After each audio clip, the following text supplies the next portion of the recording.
Magandang araw kakabsat. So last week pa nga itong video na to at saka nagpunta dito si Papa sa Baler para magpa-check up.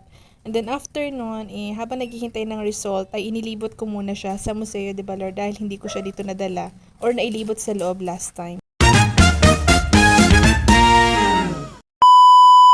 Dahil nga maagang bumiyahe si Papa, alas 6 pa lang nasa terminal na siya.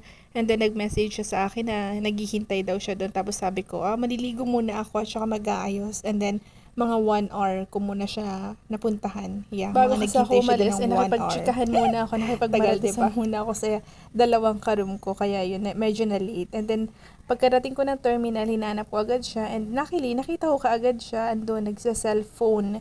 Nanonood siya para malibang. Actually, nung time na yan is naka-fasting siya. Sabi ko, wag na siyang kakain simula ng 9 p.m. nung gabing iyon.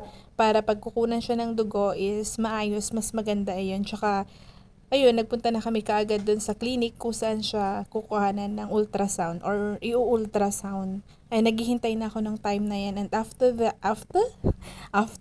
hindi na ako mag-edit. After that, inaya ko siyang kumain. Tapos sabi ko, sa inasal na lang kami kumain dahil bukas naman na iyon. And yan, hindi pa rin kasi siya kumakain ng time na yan. Actually, tapos na rin siyang kuhanan ng ihi at saka ng dugo, blood chem. And then after that, sabi sa amin mga 11 p.m. pa makukuha. Alas 9 pa lang nung time na yan. Ang habang oras pa nung hihintayin namin. Kaya ayan, kumain kami, nagtambay muna kami ng mga 1 oras din siguro kami sa inasal bago kami nagpunta sa Museo de Baler. Last time, dinala ko na siya dito. Kaya lang ang nangyari is hindi kami nakapasok sa sobrang dami ng turista. Daming tumatahol. Ayan, tumigil na. So, pasensya sa tumatahol na mga aso. Ayan, naglibot-libot lang kami dyan. Nagpahangin muna kami sa labas bago kami pumasok sa loob. Tapos sa loob, tinanong ako kung taga dito daw kami. Sabi ko, ako, nag-aaral ako dito. Tapos pinakita ko yung ID ko, school ID. Tapos ayun, pinapasok kami sa loob. Okay lang daw magkuha ng picture, pero bawal mag-video. Sa labas okay lang mag-video. Nasa labas pa naman kami nung time na iyan. Kaya nakapag-video pa ako. And then after nun, syempre wala kaming video sa loob. Kaya kunuhanan ko lang yung labas dahil tumambay pa rin kami. Naghihintay kami ng oras. Ang tagal. Ang tagal mag-11. Siguro nagpunta kami dyan is mga 11:10. Bumalik kami dun sa may clinic. Pagkabalik kaagad namin sa clinic, nakuha ko kaagad yung result ng blood chem niya, ng ihe at saka ng ultrasound. Tapos also, yung findings ni doctor is sinabi na din niya sa amin. Tapos, though, very private na lang yun, I'm not gonna spill it here. Pero, yeah, maraming gamot ang inirecommend, ang binigay na bilin kay Papa. And, ayun, nakuha naman namin. And ngayon, yeah, nagme-maintenance ng father.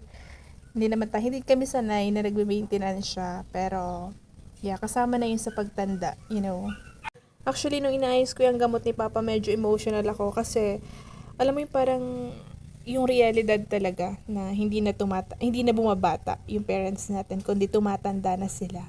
And kailangan na ng mga maintenance, ganyan. And ayun, actually medyo seryoso kasi yung result ng ano ni Papa. So, the only thing that I can do is iayos yung mga gamot niya kasi wala naman ako sa tabi niya para painumin siya, 'di ba? Nandito ako sa Baler. So, ang ginawa ko, pinaghiwa-hiwalay ko na lang yung mga gamot niya. And tinatawagan ko siya kapag uminom na ba. Kasi 7 a.m., tanghali, at saka 7 p.m. yung schedule niyan. So, yeah. Medyo nakaka-emotional kapag iniisip mong yung mga gamot na yan, yung parents mo ang iinom, di ba? Hindi naman sa ayaw mo siyang painumin ng gamot, pero doon mo marirealize na tumatanda na talaga yung mga magulang natin and meron na silang mga sakit-sakit na nararamdaman. Ayaw man natin, pero hindi natin makokontrol or hindi natin mapipigilan ang mga ganong pangyayari. Ito yung reason kung bakit most of us wanted to be successful agad-agad. Gusto natin agad-agad maging successful para makabawi pa tayo sa ating mga magulang. And ako, that's the goal. That's my goal, 'di ba? Para makabawi ako. Dahil sobrang daming sakripisyo.